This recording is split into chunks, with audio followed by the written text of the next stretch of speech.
चला तर मंडळी, थंबनेलवरून तर तुमच्या लक्षात आलंच असेल, तर आज आपण अंड्याचा आगळा वेगळा प्रकार पाहणार आहोत. अतिशय चवीला म्हणाल तर अप्रतिम असा होतो आणि हा प्रकार तुम्ही कधीही खाल्ला नसेल. त्यामुळे व्हिडिओ ना शेवटपर्यंत बघा आणि व्हिडिओ जरी आवडला तर एक लाईक नक्की करा. तर त्यासाठी आपण इथे घेतलेलं आहे मिक्सरचं भांडं. त्यामध्ये मीडियम साईजचा कट केलेला कांदा घालायचा, धने घालायचे, त्याचबरोबर लसूण घालून घेतलेला आहे. त्यानंतर पहा, इथे स्वच्छ धुवून मूठ भरून अशी कोथिंबीर घेतलेली आहे. देठासकट घेतली, थोड्याशा काड्यासुद्धा घालायच्या. त्यानंतर पहा, यामध्ये घालायचं आहे थोडंसं खोबरं आणि आलं. आता हे आपल्याला मिक्सरला बारीक वाटून घ्यायचं. तर पहा, सुरुवातीला पाणी न घालताच वाटण तयार करायचं आहे. त्यानंतर यामध्ये घालायचं आहे पाणी. या वाटणापासून जर तुम्ही ही रेसिपी तयार केली ना, तर अप्रतिम होते. वेळही कमी लागतो. अगदी 10-5 मिनिटामध्ये तयार होणारी ही रेसिपी अतिशय चविष्ट तयार होते. तर पाणी घालून वाटण तयार करून घेतलं. इथे पहा, एक लाल असा टोमॅटो मोठ्या साईजचा कट करून घेतलेला आहे आणि कांदा जो आहे ना, तो थोडासा मीडियम साईजचा घेतलेला आहे. तो सुद्धा बारीक असा कट करून घ्यायचा आहे. यामुळे ना आपली भाजी अतिशय चविष्ट तयार होते आणि आजवर तुम्ही कधीच अशी भाजी खाल्ली नसेल. एकदम बारीक कांदा, टोमॅटो आणि कोथिंबीर इथे आपण कट करून घेतोय. सर्व कट करून झालेलं आहे. आता याचं पुढे काय करायचं मी ते तुम्हाला सांगणारच आहे. तर चला लगेचच गॅसकडे वळूया. तर पहा, इथे ना इडलीचं एक पात्र घेतलेलं आहे. आता हे इडलीचं पात्र पाहू शकता तुम्ही. तर याला ना आपल्याला सर्वात पहिले तर तेलाने ग्रीस करून घ्यायचं आहे. आता तुम्हाला थंबनेलमध्ये तर इडली पात्र दिसलेलंच आहे. त्यामुळे इडली पात्रातच आज आपण अंडं टाकून कुठली आणि कसली रेसिपी बनवतोय ना, त्यासाठी व्हिडिओ शेवटपर्यंत बघा. तर ना याला अगोदर तेलाने ग्रीस करून घेऊया, म्हणजे यामध्ये टाकलेलं अंडं जे आहे ना, ते सहजासहजी निघल्या जाईल. तर अगदी थोडंसं पुसल्यासारखं तेल लावायचं आहे, जास्त प्रमाणात तेल लावायचं नाही. तर इथे ना मी अंडं घेतलेलं आहे. अंडं फोडून घ्यायचं आणि डायरेक्ट यात टाकायचं.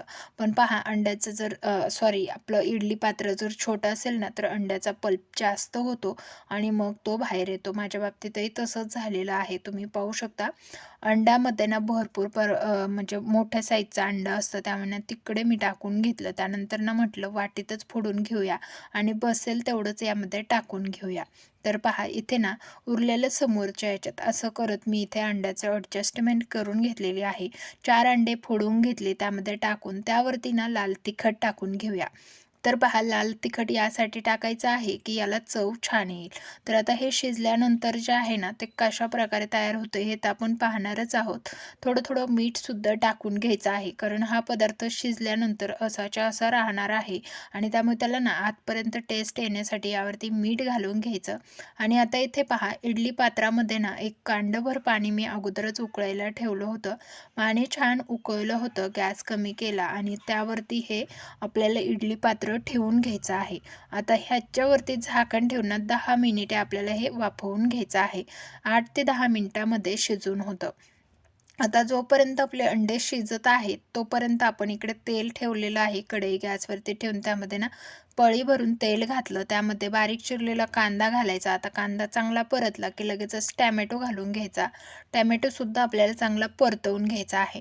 तर इथे पहा, आपल्याला आहे ना टोमॅटोमध्ये बऱ्यापैकी पाणी असतं, त्यामुळे ना चांगला असा परतवून घ्यायचा आहे. जोपर्यंत पाणी आटत नाही ना, तोपर्यंत इथे टोमॅटो परतवून घेतला. टोमॅटो चांगला परतला की इथे पहा, अर्धी वाटी वाटण घेतलेलं आहे.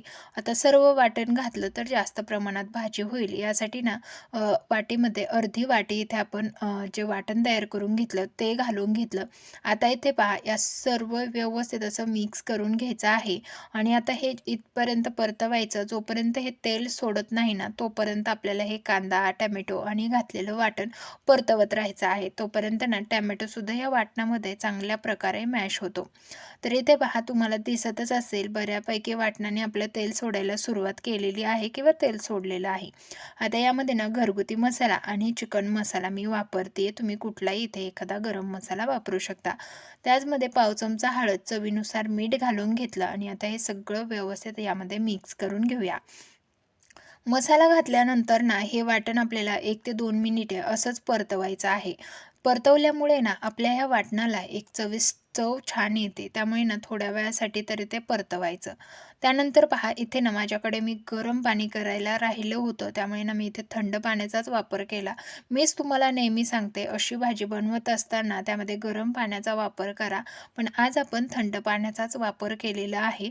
तर चालतं वेळेनुसार म्हणजे तुम्ही दोन्ही प्रकारे वापरू शकता. पण भाजीला चव येण्यासाठी ना गरम पाण्याचा वापर केलेला कधीही बेटर राहतो. तर पहा आपल्या भाजीमध्ये पाणी टाकून झालं, भाजीला उकळी येते तोवरक आपल्या इकडे अंडेसुद्धा शिजल्या गेलेले आहेत. छान अंडे शिजल्या गेलेत. आता ना गॅस बंद केलेला आहे आणि चेक करू शकता एकदम मस्त असं शिजल्या गेलेलं आहे. आता हे आपल्याला काढून घ्यायचे पण लगेचच न घेता थोडेसे थंड करून घेऊया. तर इथे ना हे आप्पे पात्र सॉरी इडली पात्र खूपच गरम आहे. तर इकडे ना भाजीला छान उकळी आलेली आहे. आता ना थोडंसं पल्प जो काही पाणी राहिलं होतं ना अंड्याचं शिल्लक, तर ते अंड्याचं पाण्याचं काय करायचं ते मी तुम्हाला सांगते. तर यामध्ये ना अगदी वरतून टाकून घ्यायचं आहे. तर पहा अशा प्रकारे ते सोडून घेतलं ना, अगदी 1 मिनिटभरामध्येच ते छान असं शिजलं जातं आणि भाजीमध्ये म्हणजे त्याचं एक वेगळंच असं तयार होऊन येतं पाहू शकता. तर पहा मी तर इथे भाजीमध्ये टाकून घेतलेलं आहे अशा प्रकारे. तर गडबड घोटाळा अशी एक घोटाळा भाजी असते पहा, त्यामध्ये ना अंडं कच्चंच सोडलं जातं. तर अशा प्रकारे आपण उरलेलं अंडं यामध्ये टाकून घेतलं. कोथिंबीर घालूया. आता शिजवून घेतलेलं अंडं आहे ना, भाजी चांगली तयार झाल्यानंतर अगदी एखादा मिनिट आपल्याला भाजी शिजवायची बाकी राहील ना, तेव्हा आपल्याला ते यामध्ये सोडून घ्यायचं आहे. तोपर्यंत आपल्याला ही भाजी अशी शिजवून घ्यायची. तर 5 मिनिटे भाजी शिजवून घेतलेली आहे आणि त्यानंतर पाहू शकता किती सुंदर असं आपलं इडली पात्रामधले हे अंडे तयार झालेले आहेत. आता हे अंडे तुम्ही कट करूनही घालू शकता. पण असे घातले ना, ते दिसायलाही सुरेख दिसतात. तर पहा तुम्ही ही भाजी ना कोणी पाहुणे-रावळे जरी घरी आले ना, तरीसुद्धा बनवू शकता आणि अगदी 10 ते 15 मिनिटामध्ये तयार होते. 10 ते 15 मिनिटामध्ये तयार होणारी ही भाजी चवीला म्हणाल तर इतकी अप्रतिम तयार होते. तर व्हेज भाज्या, नॉन-व्हेज भाज्या सगळ्या प्रकारच्या भाज्या आपल्या YouTube चॅनलवरती येत राहतात. त्यामुळे तुम्हाला जर माझे व्हिडिओ आवडत असतील ना, तर चॅनलला सबस्क्राईब करून ठेवा. तसेच बाजूच्या बेल आयकॉनला सुद्धा ऑन करा, म्हणजे तुम्हाला प्रत्येक व्हिडिओचं नोटिफिकेशन मिळत जाईल. तर पहा मस्त अशी आपली भाजी तयार झालेली आहे. तर छान भाजी तयार झाली. त्यामध्ये टाकलेला तो पल्पसुद्धा व्यवस्थित शिजला गेलेला आहे. तर दाटसर एकसंध गडद भाजी आपली तयार झालेली आहे. तरीही मापात आलेली आहे. खूप तरी नाही किंवा खूप कमी नाही. अगदी म्हणजे नॉन-व्हेजच्या ज्या काही भाज्या असतात ना, तशा प्रकारे त्याला छान तरी आलेली आहे आणि मस्त वास भाजीचा घमघमाट सुटलेला आहे. मी खात नसले तरी पण ते वास तर आपल्याला कळतो ना, भाजी वासावरूनच कळते, की कशी झाली असेल आणि भाजी खरंच वासावरूनच सांगते, की एकदम नंबर 1 भाजी झालेली आहे. आणि खरं सांगायचं तर ह्या भाजीचं सगळ्यांनी खूप कौतुक केलेलं आहे. तुम्ही सुद्धा एकदा ही भाजी नक्की घरी बनवून पहा. रेसिपी आवडली असल्यास जास्तीत जास्त शेअर करा. चॅनलवरती पहिल्यांदा आला असेल तर चॅनलला सबस्क्राईब करा, बेल आयकॉनला ऑन करा. भेटूया नवीन एका अशाच इंटरेस्टिंग आणि युजफुल रेसिपीसह. धन्यवाद.